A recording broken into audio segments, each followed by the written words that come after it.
Well, they say a week is a long time in politics, don't they? And it's just over a week now since Jeremy Hunt stood up and delivered his autumn statement. And there's been lots of talking points coming from it. Not so much maybe what he did, but sometimes what he didn't do. I've got two members of the Evelyn Partners team here who are going to help to dissect and digest it for me. So introduce yourself, Jen. Tell me a bit about what you do. Carl, it's Perdeep.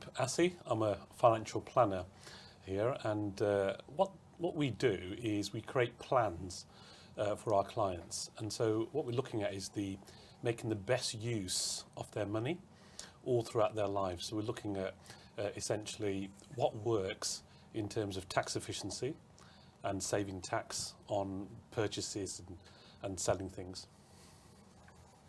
Good to see you again. So I'm Matthew Hughes. I am a partner in our private client tax team. I work with entrepreneurs and private business owners to help optimise their tax position and make sure they're compliant with the law. And you bravely sat down with us on one of our previous shows to sit down and talk about some of the things that might happen in the budget that we might want to look out for in the statement. How did you get on? How's your checklist? So I did. I must admit, a week before the statement, I was getting a bit nervous because there were frenzied rumours about big changes, and obviously I'd come in and said there probably wouldn't be much, but fortunately that ended up being the case, and it felt like the statement was a bit of a calm before the storm, in the sense that obviously we're going to be entering manifesto and election season soon, and so there wasn't a great deal of note in the speech, but there are still a few things that people will be interested in. Most notably, national insurance, which we'll talk about in a minute. What about Perdeep from your point of view? I mean, there's been talk, hasn't there, that was the budget politically motivated or was it economically motivated? It's almost inevitable once the starting pistols fired for a general election that people start asking that, don't they? They do. I mean, there wasn't much in terms of amendments or increases made in tax, etc. But there were certain things that are very important that we don't miss in terms of the ISAs. So because Jeremy Hunt didn't actually stand up and talk about this, did you? It's the classic devil's in the detail situation, isn't it? Yeah, he didn't. And currently, 16, 17-year-olds can actually have a junior ISA, 9,000, and also an adult ISA for 20,000. Well, that's all going to stop in April. So it's very important that where parents are helping their children invest in ISAs, that they do that before April 2024.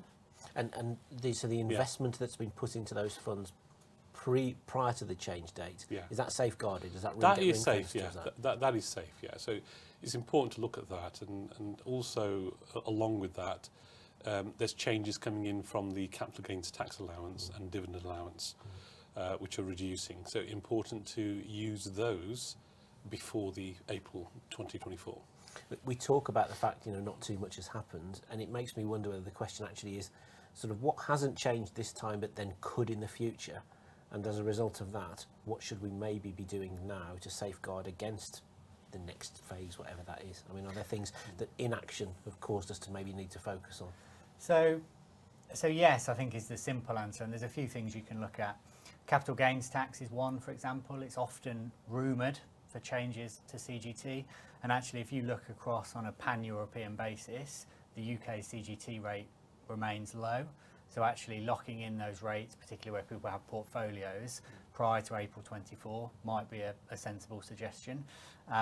Sometimes I think it's about waiting and understanding, particularly when we get manifestos from parties. That will give us a better idea about what we can potentially do to plan for the future. I don't often advocate planning for the unknown. I'm not sure that's a particularly sensible route to take at this stage. Is it a case, I'm imagining it's not these days because so much of it is leaked in advance, that you don't have a budget statement or an autumn statement one day and then the phone is ringing off the hook people wanting to speak to you the next day saying, what's this all about? Explain. Does it work like that a little bit? Does it heighten people's awareness of what you can do to help them? Or? It does a little bit. We have reviews that we've set up with clients, but generally after the budget, we are talking to all our clients, and particularly there's 4 items that we've been talking about recently these last couple of days, and the phone has been quite busy, and one of them is where we are paying more tax for the last 70 years, and use of exemptions and reliefs is very, very important, more important now than ever. And then the other aspect where income is more than 100,000 to 125,000, 140, there's a 60% tax charge there. So we're sort of in a way paying unnecessary tax, and those inefficiencies in tax are then impacting on investment growth.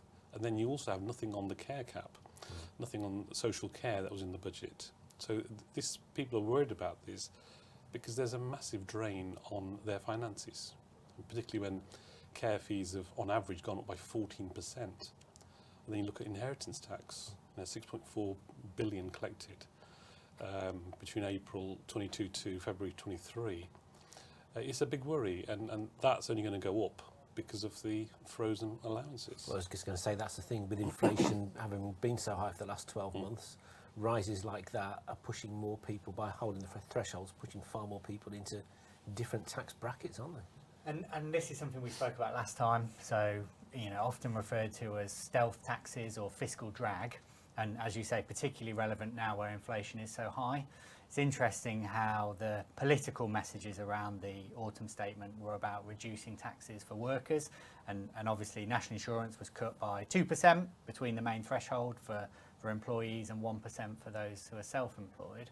But actually, if you look at people who have probably had inflationary pay rises over the last 12 months and perhaps moved up a band in terms of maybe they're a higher rate taxpayer now they were a basic rate taxpayer, their tax burden is still going to be higher despite these reductions. So perhaps a bit of a false message there. And it's quite interesting actually that the government chose to do it this way when actually, a viable alternative would have been keep the rates the same and perhaps move the bands.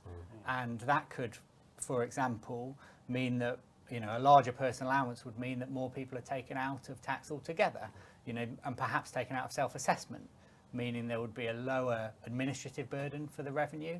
And actually that would benefit the poorest in society more so than this change where actually those at higher rates probably benefit a little more. It doesn't make quite such a straightforward headline, though, does it, than to be able to say 2% tax cut?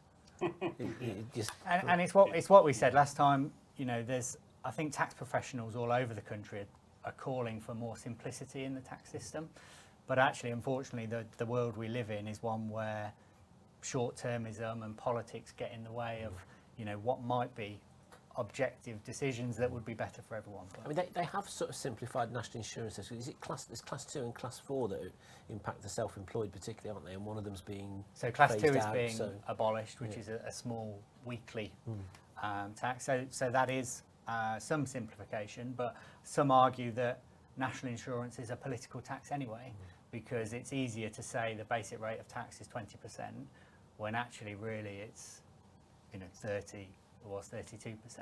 So, a tax professional would argue that maybe having income tax at 30% would be simpler and abolishing national insurance altogether. But as you say, there we are.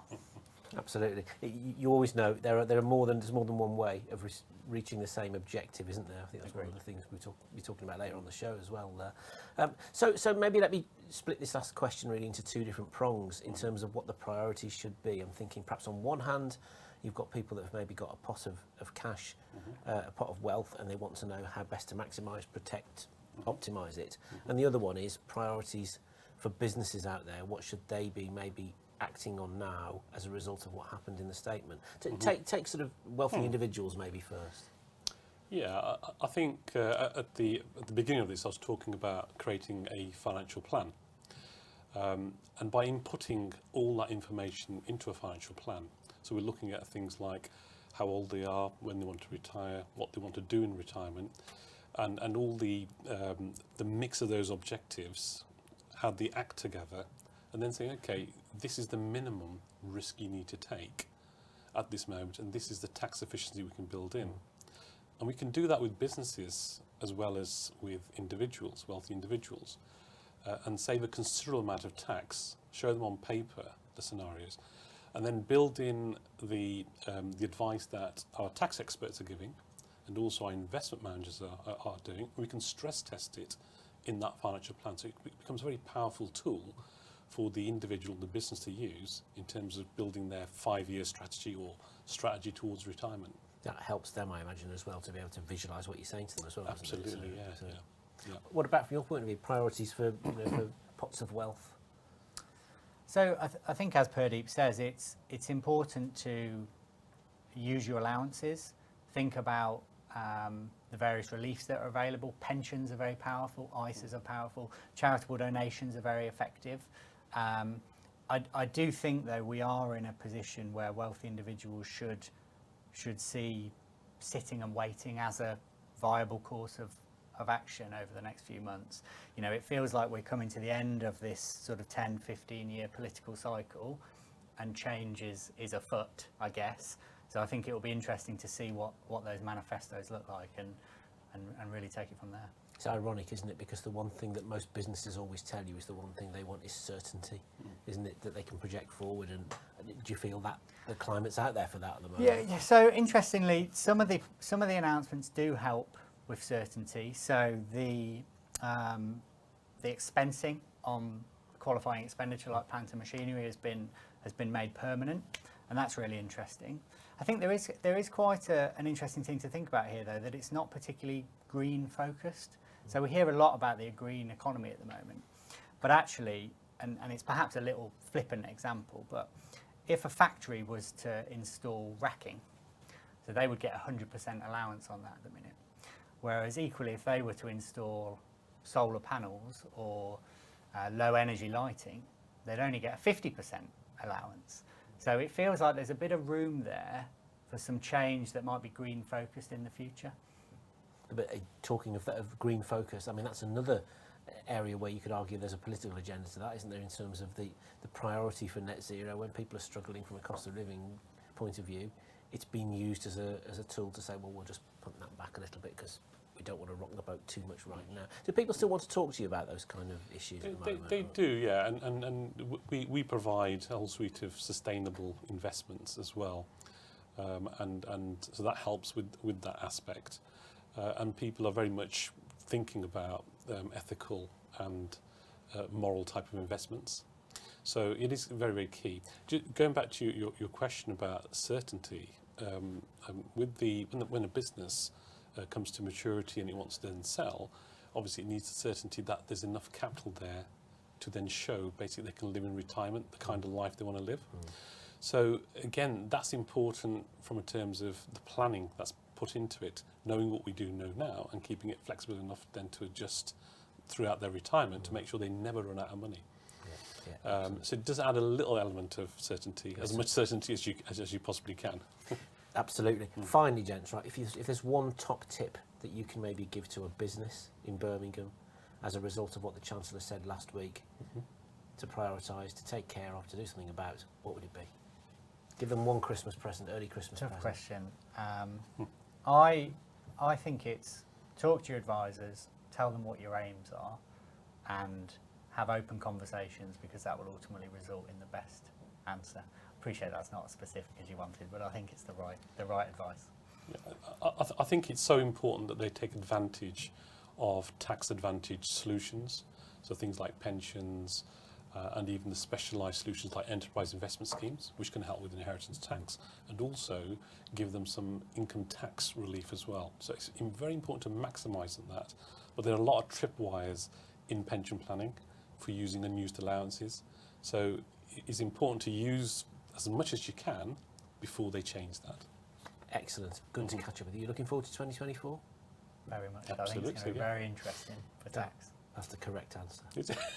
Thank you very much, gents. Thanks a lot. Thank you.